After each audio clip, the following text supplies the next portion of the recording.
What if I told you one of the world's most powerful predators wasn't hiding in the shadows, but walking among presidents, princes, and billionaires? Jeffrey Epstein's story isn't just about crimes. It's about how power protects itself.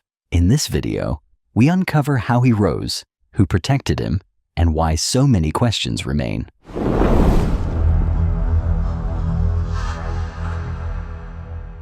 Epstein never earned a college degree, but that didn't stop him. He talked his way into a job teaching at an elite New York school, then used that connection to land a role at Bear Stearns, a top Wall Street firm. He had no license, no formal training, and no clear qualifications. Still, he rose fast. Before long, he was managing fortunes for billionaires. When asked who his clients were, he said they were too rich to name. No one could explain where his fortune came from, yet powerful people let him in.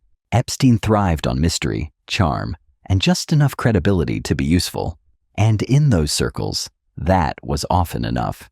As Epstein's wealth grew, so did his circle. Former presidents, British royalty, Silicon Valley billionaires.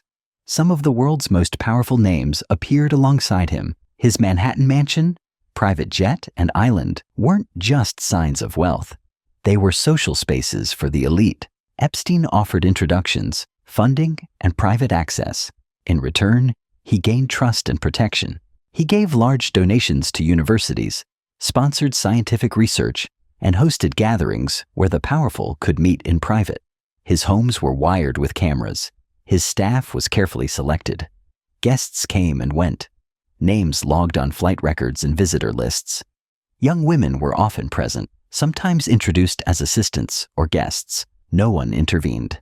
Inside his circle, reputation was guarded, favors were exchanged, and appearances were tightly managed. In 2005, police in Florida began investigating Epstein after a report from a 14-year-old girl. As investigators dug deeper, they uncovered dozens of similar accounts. Young girls, some as young as 14, brought to his Palm Beach home under the promise of money or work. Many were recruited by other girls. The case seemed solid, but in 2008, a secret deal was made. Epstein pleaded guilty to minor state charges and served just 13 months in a county jail with daily work release. The deal was approved by federal prosecutors, including U.S. Attorney Alexander Acosta. It also gave immunity to his alleged accomplices. The victims weren't told. The case stayed quiet, and Epstein, though briefly jailed, kept his life, wealth, and connections almost untouched.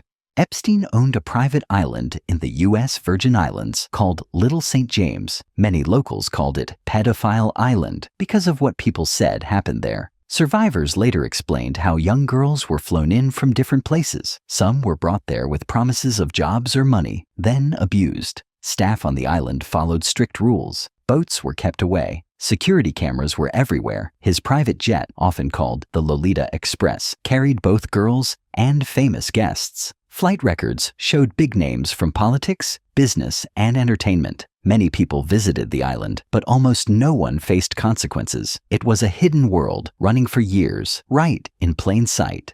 In July 2019, Jeffrey Epstein was arrested again. This time, the charges were much bigger. He was accused of bringing underage girls across state lines and abusing them over many years. The case was different from before. There were more witnesses, more documents, and the world was finally paying attention. For the first time, it looked like Epstein might actually face a full trial. But then, just a few weeks later, Epstein was found dead in his jail cell in Manhattan. The official report said he committed suicide, but many details didn't add up. 2 security cameras outside his cell stopped working that night. The guards who were supposed to check on him said they had fallen asleep. The jail had a history of poor management, but the timing raised suspicions. Some people believed Epstein ended his own life. Others believed someone else was involved, someone who didn't want secrets to come out in court. Either way, Epstein's death meant no trial, no testimony, and no justice for the survivors who had waited so long to be heard. After Epstein's death, his story began to fade. Ghislaine Maxwell, a former close associate of Epstein, was later convicted and sentenced to 20 years in prison. But most people in his inner circle never faced legal action. Institutions that accepted his money quietly distanced themselves, but the systems that protected him stayed mostly the same. Survivors kept speaking out, hoping someone would listen, but the silence from those in power was louder. Epstein's case revealed how wealth, connections, and influence can protect people for years. The real story isn't just about what he did, it's about who let him do it and why so many stayed silent. If you want to see more videos uncovering hidden truths and the systems shaping our lives, make sure to like, subscribe, and turn on notifications. There's much more they don't want you to know.